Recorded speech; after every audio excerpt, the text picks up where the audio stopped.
everybody. I'm Brittany Lewis, a breaking news reporter here at Forbes. Joining me now is Cliff May, founder and president of the Foundation for Defense of Democracies.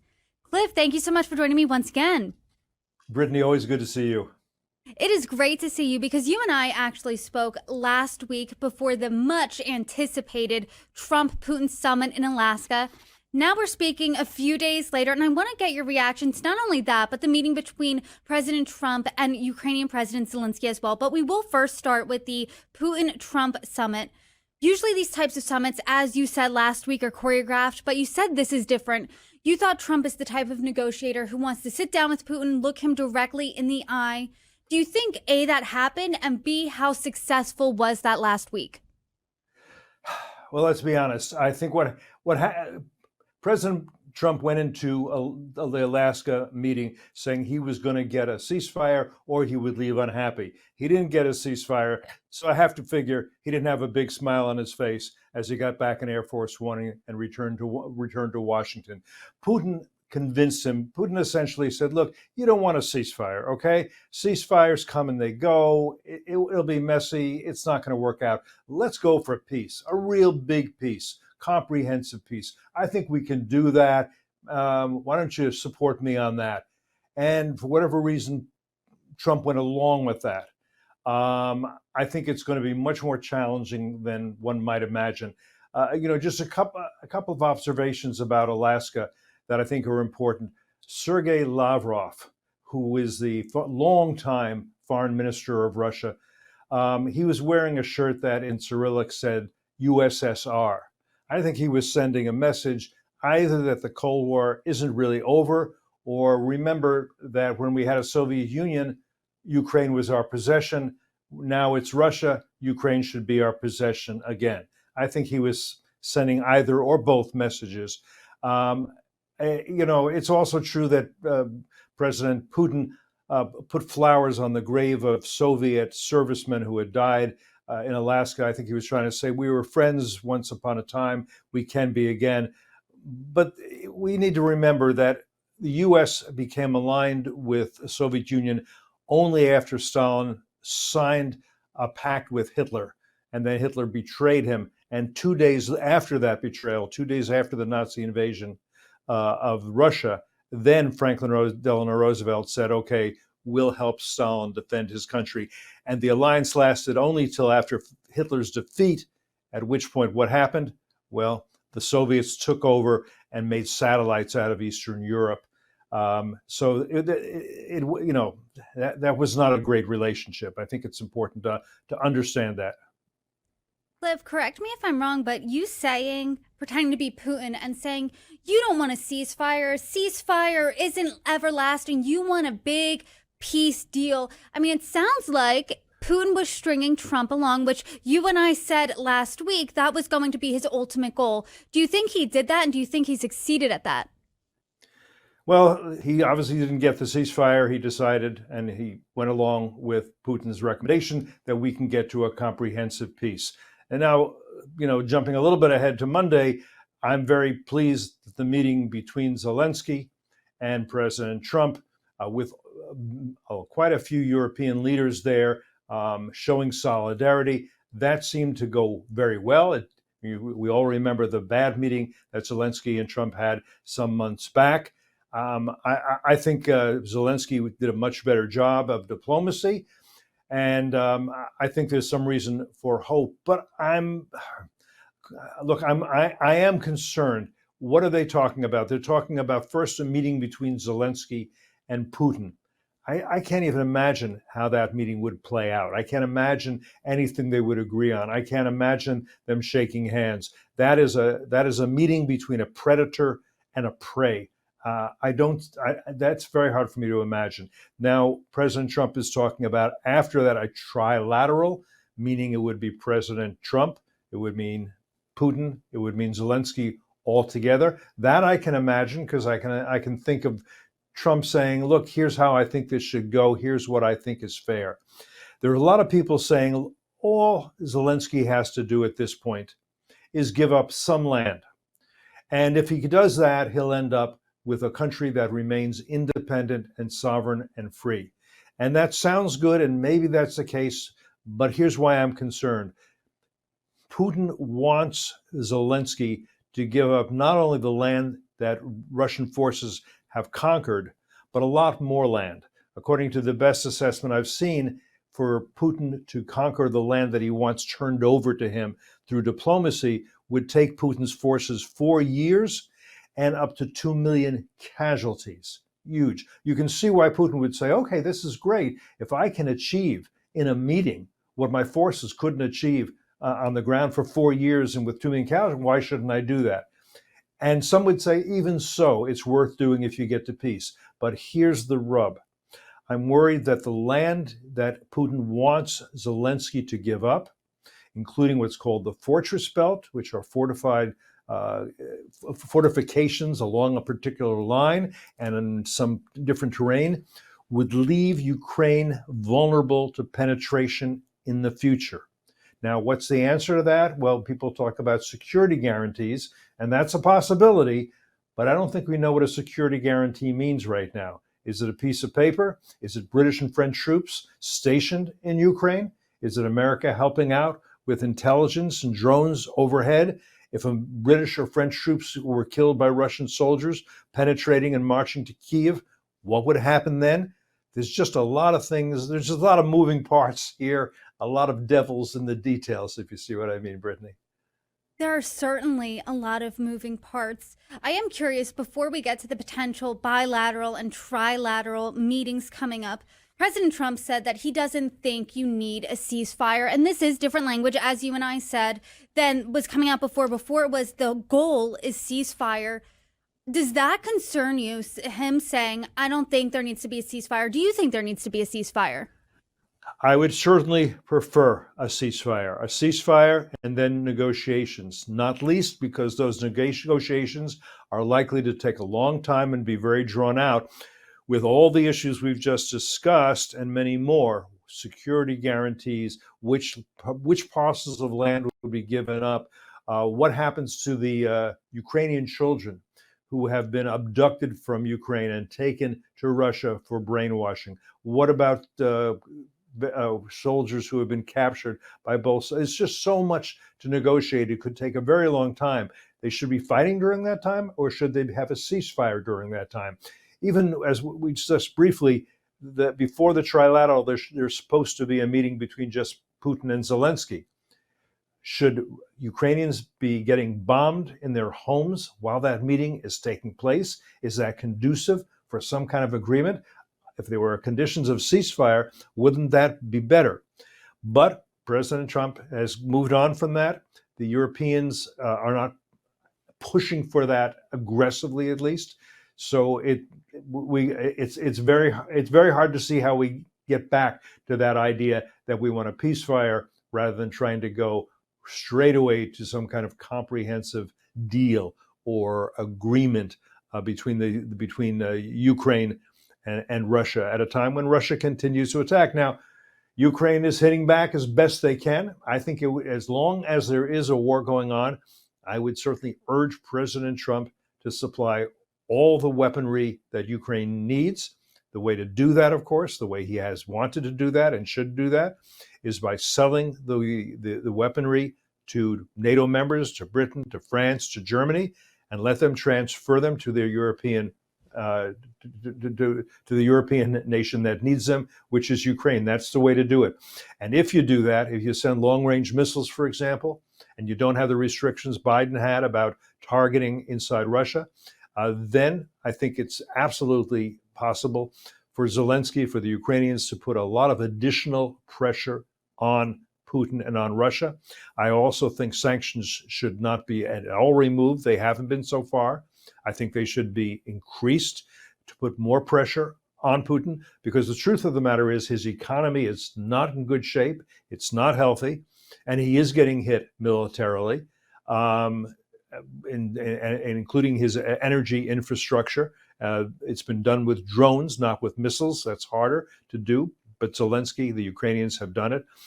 So while I prefer to see a ceasefire, I think President Trump would like to see a ceasefire, if for no other reason than people stop getting killed every day. Right now, that doesn't appear to be in the cards.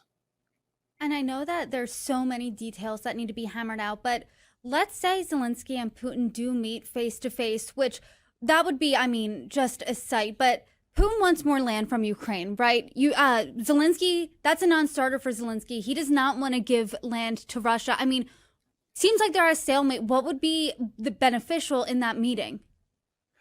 Yeah, hard to say. Hard for him to give land away. Hard for him to do it under the Constitution. On the other hand, and President Trump has made this case.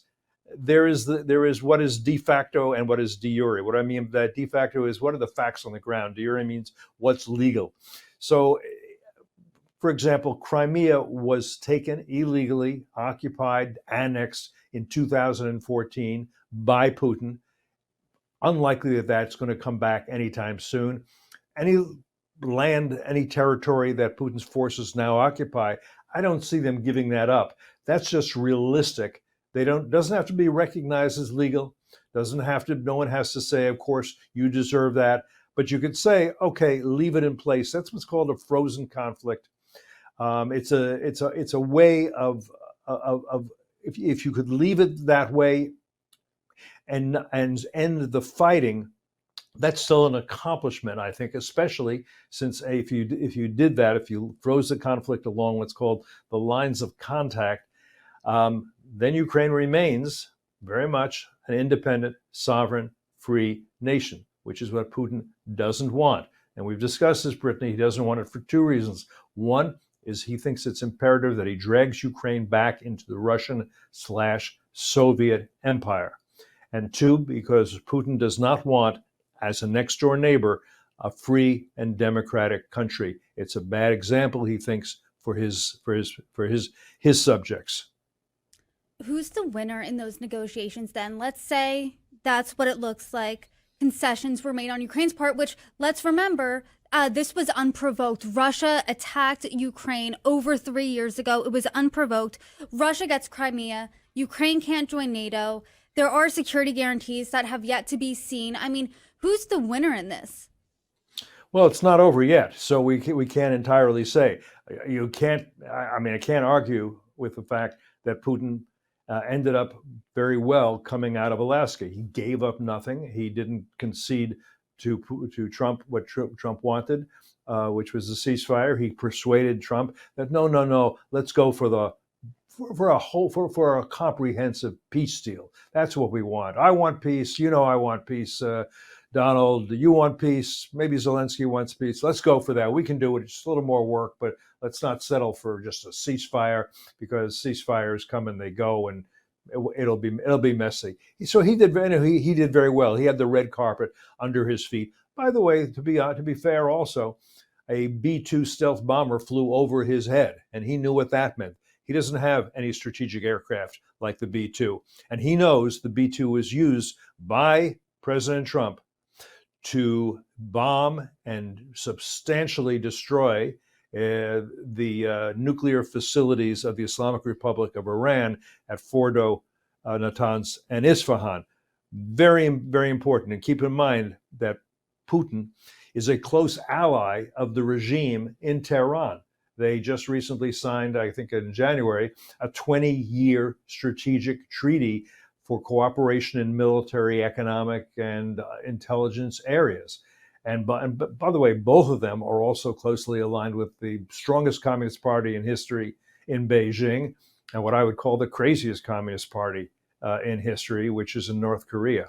So this is an axis of aggressors that is anti-American. But President Trump did make an important point by having that B-2 bomber fly overhead. Then comes the Monday meeting, and again, Zelensky did very well. He wore a suit. They laughed together. There was a letter, as you know, from Melania and to Putin, and then Zelensky's wife had a letter to Melania. All of it went very well this time, and I know that the Ukrainians left the meeting feeling much better, feeling good about the possibility of a security guarantee, feeling good that feeling much better about where they were. But again, I don't think you can declare a winner or a loser entirely yet. And listen, in a way, Putin has lost a lot. Let me tell you why he's lost a lot. He hates NATO. Not that NATO ever threatened him. NATO is a defensive alliance, but he hates it. He doesn't want to see Western-oriented countries anywhere near his borders. And what's happened since? Well, Finland, which he also tried, just like with Ukraine, he tried to pull, or I should say, in 1939, Stalin waged a war to try to take over Finland. It didn't succeed. He ended up with about 10% of Finland's territory. Finland's now a member of NATO. Sweden's now a member of NATO. What you saw at the White House, where you saw the president of France, the prime minister of Britain, you saw you saw leaders from Finland, from Italy, all together, all on the same page, all with Trump, showing Atlantic unity. That is the last thing that President Putin wanted to see or wanted to catalyze, wanted to bring about, and he did. So in a lot of ways, he has lost. And his economy, again, is in very bad shape. His military is in very bad shape. The Ukrainians have diminished his military capabilities hugely over the past few years. They've done so by testing American weapons and showing that American weapons are superior. And in a way, they've been doing us a great favor. The other favor they did for us is they gave us a wake-up call that our defense industrial base, where we build the weapons we need that others may need from us, is totally inadequate. But we're beginning to build back. And as part of supplying Ukraine with our weapons, that will help build our defense industrial base, because what a defense industrial base needs is customers and orders over the long term. So a lot of things have not gone well for Putin. I think you brought up a really great point, which is the meeting between Putin and Trump is on Friday. That spurs the larger meeting on Monday with Trump, Zelensky, and a whole host of European leaders. If I'm Putin, what am I thinking on Monday seeing all of that? If he's honest with himself, he's very angry, because what does he want to do for years? Split America from Europe. And he was doing that rather well for a very long time. How is he doing that? Europeans were spending nothing on defense. Europeans were buying huge amounts of Russian energy. They were doing it through something called the Nord Stream pipeline going right into Germany. I remember having a discussion some years ago with a senior German diplomat, basically saying, maybe more tactfully than this, what are you guys thinking? You are getting dependent on Russian energy. That's crazy. Oh, no, Cliff, he said to me, it's Putin who's getting dependent on our euros. He wants our money. It's all good. No, it turns out it was not good. And so when Putin sees the Atlantic Alliance revived, NATO expanded, thanks to him, if he's honest with himself, he's got to say, okay, this didn't work out quite the way I intended. And I'm curious what you're looking out for next. I know President Trump said there needs to be a bilateral meeting between Zelensky and Putin before the trilateral meeting where he injects himself. I mean, if you told me this a week ago that the next step is going to be a bilat between Zelensky and Putin, I would say, did hell freeze over? Are we seeing pigs fly? I mean, I can't even imagine it. What's the likelihood of that happening? It still strikes me like pigs flying. Again, imagine Zelensky and Putin in one room. I mean, will it result in fisticuffs? It could. Putin is said to be a judo expert. Who knows? Who else is going to be allowed at that meeting? Where will that meeting take place? Where, maybe Istanbul? I don't know. It's very hard for me to imagine that meeting and going well. I could imagine it doesn't come off and they go right to the trilateral. Maybe that's another possibility. But if there is going to be a meeting between Putin and Zelensky, I'd sure like to be a fly on the wall. One thing I wonder, will they speak in Russian, or will Zelensky insist on speaking in Ukrainian with a translator? That'll be interesting to see. I mean, there's so much to look out for. And per usual, I always appreciate you breaking it down, making sense of the moment. Cliff May, thank you so much for joining me. You're welcome back anytime. Thanks, Brittany. Always a pleasure to see you.